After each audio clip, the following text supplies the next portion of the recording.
everyone who's made it this far. We've all done the worst kinds of things just to stay alive. Welcome to Woodbury. You're screwing with the wrong people. How's about a big hug for your old pal Merle? You step outside, you risk your life. You take a drink of water, you risk your life. You don't have a choice. The only thing you can choose is what you're risking it for. You can breathe. You can blink. You can cry. Hell, you're all gonna be doing that. This is how we survive. We are the Walking Dead.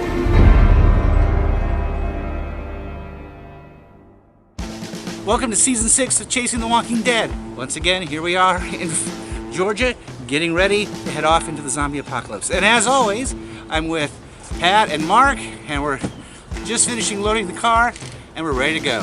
So, that's it, we're off.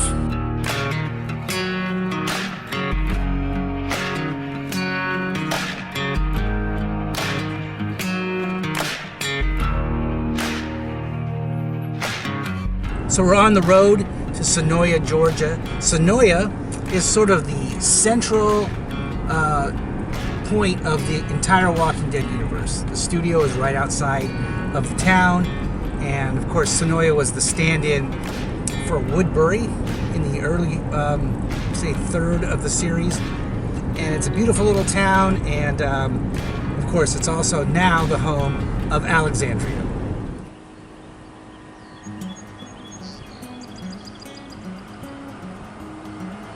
So here we are in Senoia, again outside the walls of Alexandria.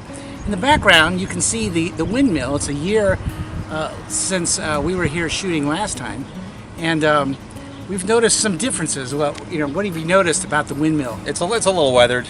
Looks like the natural wood is just weathered over the year since we've been here last. They've got the sails rigged up on the propellers of it, I guess you'd call it, and so it looks like a functioning windmill. It looks like some time has passed in the show. I mean, it's only been a year since they built this thing, but it looks like that thing's been standing now for a while. And I think it implies that time has passed in the show. Obviously, when it comes back in the fall, we'll see what happens. But it's kind of fun to see it and know that something's been going on here. I see the clouds, they're rolling in. They hide the sun, but not my sin. The Judas kiss still on my lips. So there's been some changes to the outer wall here, where behind me there's an addition that's been built on.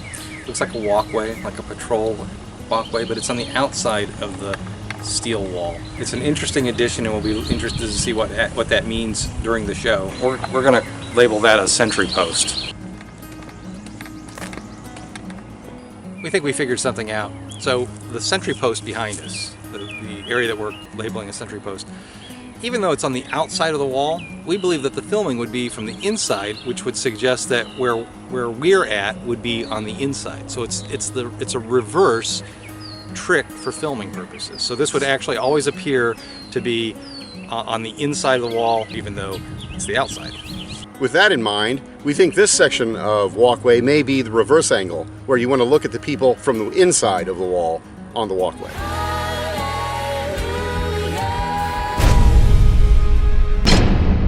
Here we are in Fox Hollow Antique Shop in Senoia, and I have here with me 2 screen-used torches that were seen in the Woodbury segments. They're visible in a scene right behind the governor, and this is a good place to come and shop. They've got some wonderful antiques, and they have a few props like this that they have not for sale, but on display from the show. This is Sandy, the owner of Fox Hollow Antique Store, and she's going to tell us a little bit about something having to do with the filming of The Walking Dead. Okay, when this was Woodbury, the blockade was right in front of our shop. Our giraffe was, we put the giraffe out every day. they had a key to the store, and they would dress the window and take my little giraffe in and out for every episode. But one day they forgot, so now it is an Easter egg in The Walking Dead. My giraffe's famous. The tour guides have named him Carl, and we went with the storyline because he needed a patch. So the giraffe is famous. There's a blog about what's the deal with the giraffe in The Walking Dead. Thank you very much. You're That is so a welcome. charming story. So we just wrapped up our time in Senoia. Man, what a great time that was. It always is. As it's ground zero for the Walking Dead community, it's always fun to be there, and everybody's always very pleasant. Great people and great shopkeepers. Well, going to Senoia, or Woodbury as I like to call it, is always a highlight, and we were very fortunate to meet a lot of great people and who were generous with their time.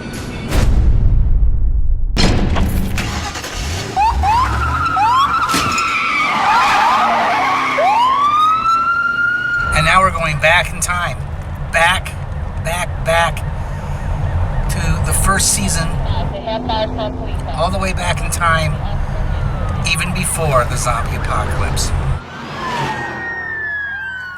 We're here just outside of Mansfield, Georgia. We're out in the country on a very unpopulated road. It was here, on this road, that Rick Grimes was shot just before the zombie apocalypse hit. He's like this. The camera angle is this way. Okay, we've got Right, I think this post is that post.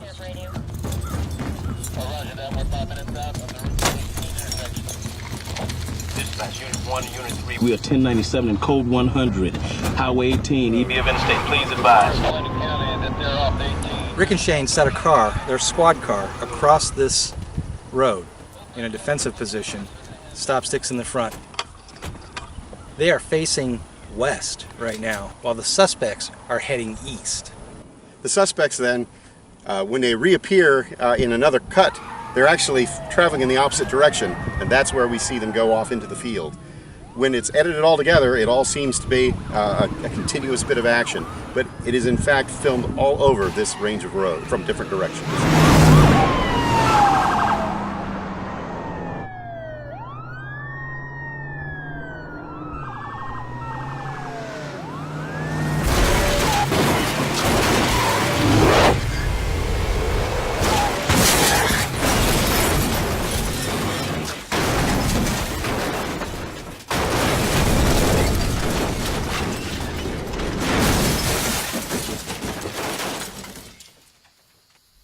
Holy shit.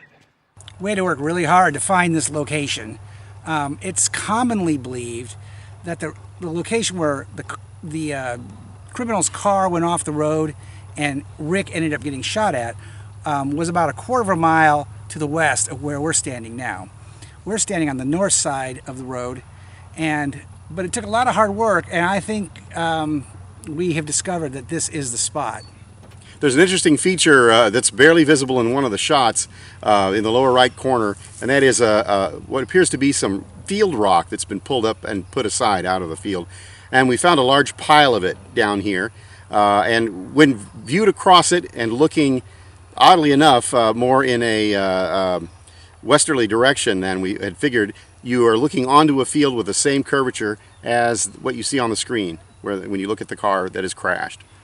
Once again, the magic of production enabled them to actually shoot what looks like the same scene, but from completely different directions. One side is shot to the west, and one side is shot to the east. It looks like it's all one cohesive location sequence, but actually it was shot up and down this road. You understand? No.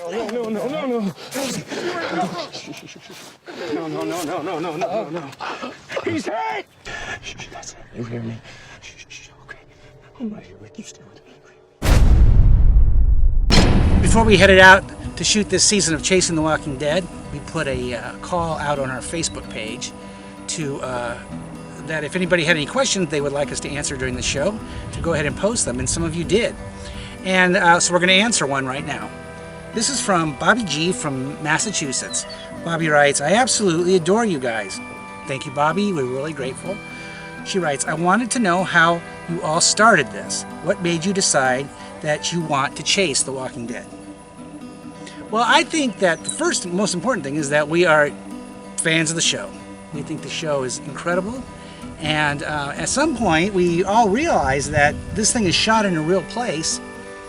And looking for an adventure and looking for a weekend to go out, 6 years ago, we decided to look up the locations, get in the car, and head out. Filming a show on location means there are places to go where they actually filmed it and they're still there. So if you are interested enough in it, you can actually travel there and see it. Yeah, that's pretty much it. That's it. She also asked, how long have you all known each other? Well, we've known each other for well over 35 years. Right. And she also asked, what is your favorite memory of filming? Pat, do you have one? Yeah, so a couple seasons back we ran into a... Mike and Ryan. Yeah, that's right. Out of Texas that were doing the same thing that we were doing, in the sense that they were visiting sites in the Senoia and Atlanta area. And we got to know them, and then they essentially just came with us the rest of the day. We met them in the morning, and then they came with us, and they were part of the crew. So thank you very much, Bobby. We really appreciate you following the show, and we appreciate all our fans. We appreciate all our fans. Thank you. Okay, so we're at a location here in Griffin, Georgia. The actual location is called Mama's Country Showcase in Season 8, Episode 13, entitled Do Not Send Us Astray. This is a Saviors outpost in which Jared and his Saviors capture Rick and Morgan and bring them here, tie them up, and they have a huge herd of walkers coming and they don't really know what to do.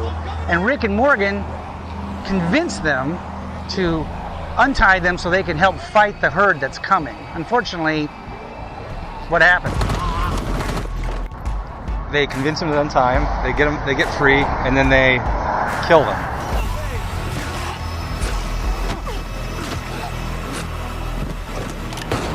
Actually, they let Jared be killed by a walker. Well, Jared gets eaten by a walker. If there was any guy that deserved it more than Jared, we don't know who that is. Now, one interesting fact about this place is we see it on the inside. It's a kind of a country nightclub, but they never show it from the outside, and obviously it's not open yet. I think the only thing you can see from the scenes from the show are the windows of the door, but there are no other windows, and it actually would be a pretty good fortified location should a herd descend on you.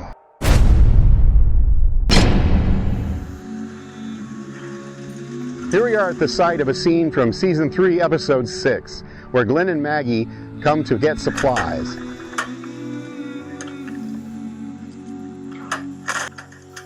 They find some baby formula, but they're interrupted when Merle comes back on the scene. And where is it, y'all good people calling home? Merle? Ha! Ha ha ha! Wow!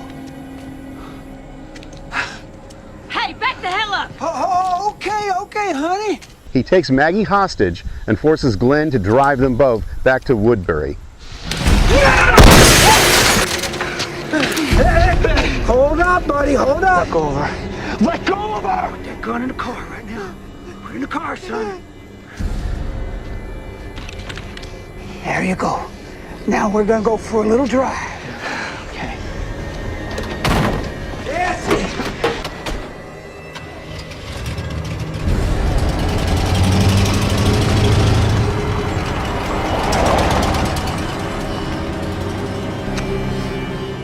So something else happened here. Michonne, who was not part of the group yet, made her way along this wall to the corner, peered around, and observed the abduction. After the abduction, the baby formula was left on the ground.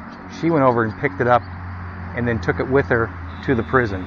And that's how Michonne made her way inside the prison. So when Glenn and Maggie arrived here at the strip center, this is the very door that they came in and out of when they were doing their shopping. And then it was right out here, right here in front of this door, sort of straddling the two handicap parking places where their red pickup truck was and where Merle emerged to do the kidnapping. We're at a location here in Atlanta, season 7, episode 9, entitled Rockin' the Road. This is the location used for Rick and the gang entering into what turns out to be the junkyard where Jadis and her heapsters end up living. Of course, the junkyard was on studio property, but this is the area that they used for that initial meeting.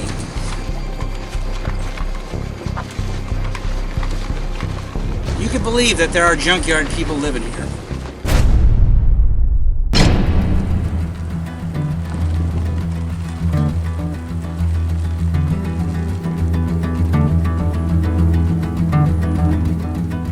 We're at a location from season 9, episode 3, Warning Signs. This is the episode in which Oceanside gets its revenge on the Saviors. We're at the location in Woodbury, Georgia, the real Woodbury, not Senoia, which was the stand-in, in which Daryl and Maggie at night are walking around the back of this abandoned school.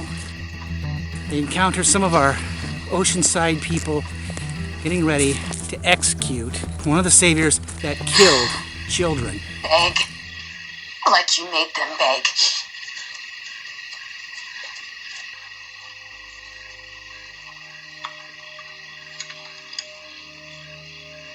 Daryl, please.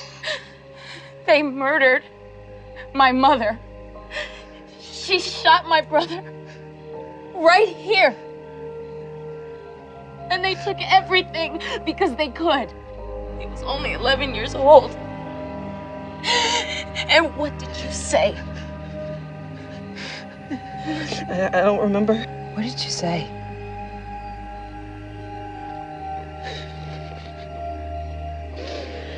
No exceptions.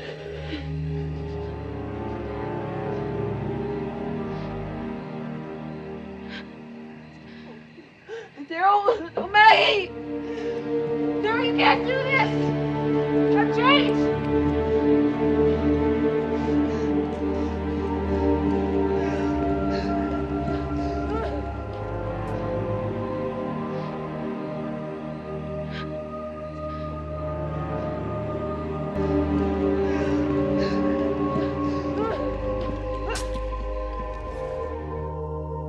Right here is the place where that happened.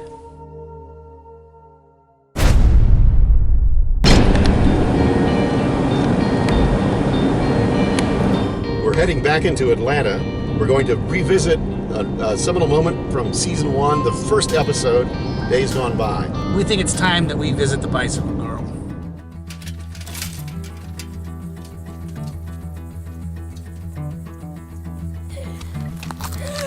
So I'm walking down the edge of Grant Park in Atlanta, Georgia. I'm in search of Bicycle Girl, along with my comrades, Mark and Pat.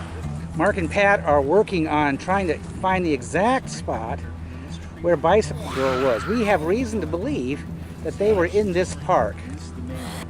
How's it going, guys? What do you think? Well, I think we got it. I think we have it. Based on the landmarks in the foreground and some of the trees in the background, I think we've triangulated where it was being shot from, and that allows us to know where Bicycle Girl was when Rick first encountered her.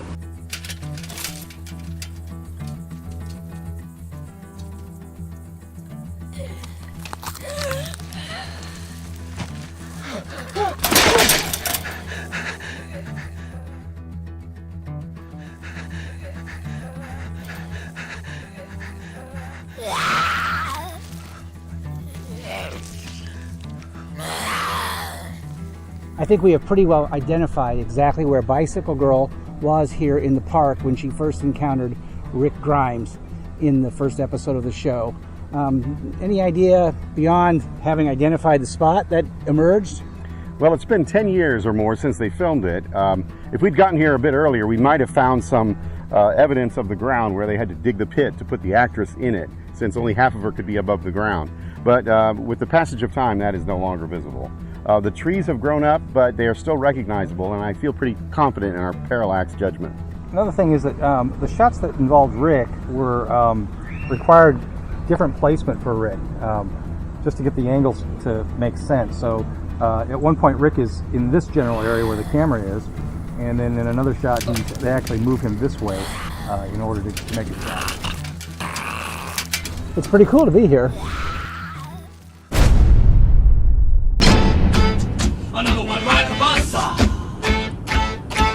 Another one ride the bus. Steve, are you enjoying our Walking Dead soundtrack? No. I don't think he is. No, I'm not.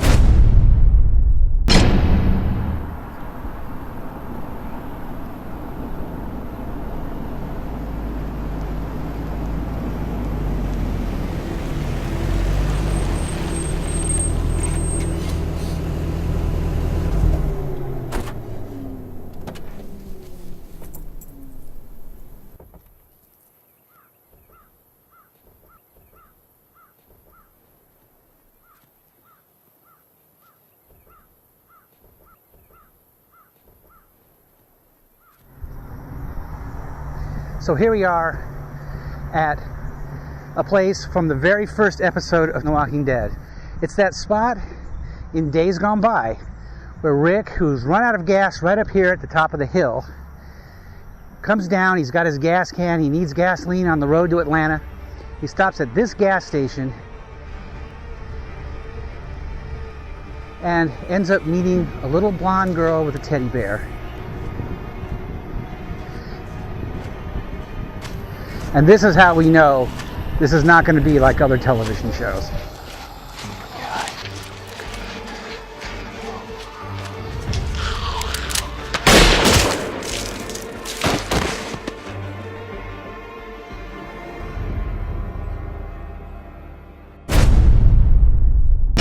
We're going to answer a question from one of our super fans out there, Dominator. Good to hear from you again. And Mark, go ahead and read the question. See what we can do on this. Dominator asks, as the seasons roll on, we know from awesome shows like Chasing the Walking Dead that many filming sites are used again for different scenes. How do the directors utilize these same areas in ways that keep us, the Ultra fans, engaged and not think our characters are just walking around in endless circles in Georgia? That's a really good question. I think that from our perspective, what we've noticed is that the production crews for The Walking Dead will on occasion use the same location over and over, and it's all about angles and lighting and really part of the storytelling. If you look at like Alexandria, it is literally across a railroad track from Woodbury. Really sort of the same town, but shot from a different angle. It looks entirely different. And then Crook Road is another one. Crook Road is sort of the most famous Walking Dead road. A lot happens on Crook Road, and we have, for different scenes that we've gone back to, we've had to go back to the same road over and over and over in a different spot or from a different angle to try to locate how they did that. So yeah, it's all about the angle. So right now we're on our way to a really important location. We're trying to find the spot where Rick fell off his horse and landed on that piece of rebar in the last episode of The Walking Dead that he appeared in. And this place is out in the boondocks. Gravel roads, deep woods, closed roads. But we're determined to find it.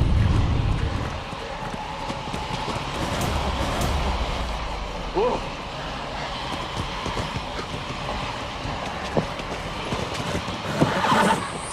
So right now, we found the place where Rick fell on the rebar, which led to the horrible end of his tenure on The Walking Dead.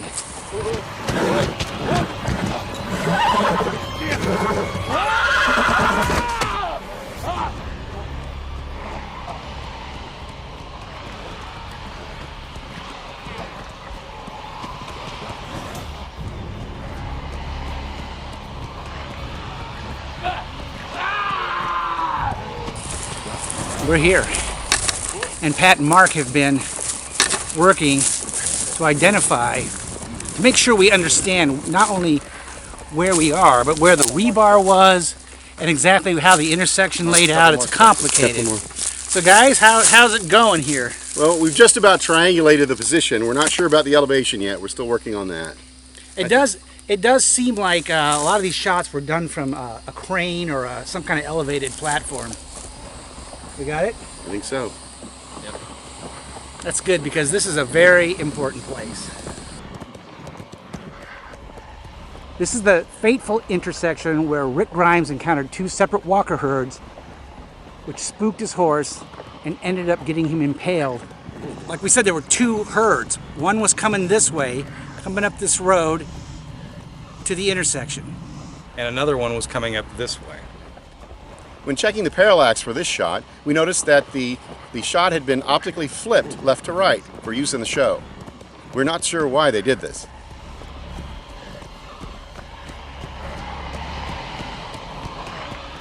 This is the actual spot where all of the construction refuse and rebar was, where Rick was impaled. So we found something kind of interesting when we were examining the photos and then trying to get the sights and the lines to line up. In some instances, the stop signs in the show were missing at the intersection here. So this one alternately shows up and then is missing. It's missing at the time of the action. And the one across the street, which we'll show you in just a second, is also present in some and missing in others, depending on what the angle is. But if you look down here, it looks like it's a real easy fix. Either they cut this thing off and then when they were done filming, they bolted it back on. It looks like with a new bar. This is why we think it might have been cut. You can see the contrast in the old post and the new post. And the overhead shots, it's present, but in the eye level shots, it's completely missing. So it's really kind of an amazing thing to be here. You know, we were all on Rick Grimes' journey for, 9 years. And to be standing in this place where he was mortally or nearly mortally injured and had the accident that led to him being taken off the show, it's kind of amazing. And we had a hard time finding this place too, but it was worth it. What do you guys think about being here? I'm glad we made it. It's a pivotal moment in the series, and it marks the beginning of the end for Rick. And it marked the beginning of a new chapter for The Walking Dead.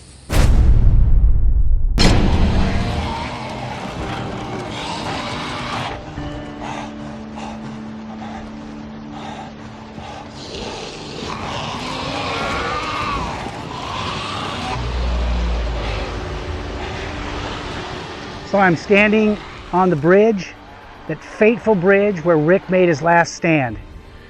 It's kind of strange to be here. You can see where Daryl made eye contact with his best friend and made a desperate attempt with his crossbow to keep the walkers from reaching Rick. But ultimately Rick, on this bridge, the bridge they had been trying to restore for the future, this is where Rick made his last stand.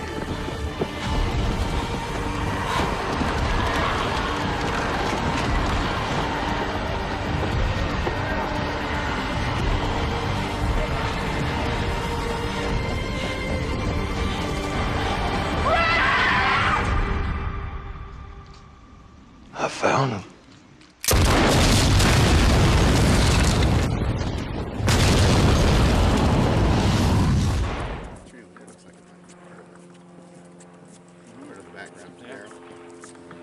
With that fateful explosion, the first 9.5 seasons of The Walking Dead came to an end.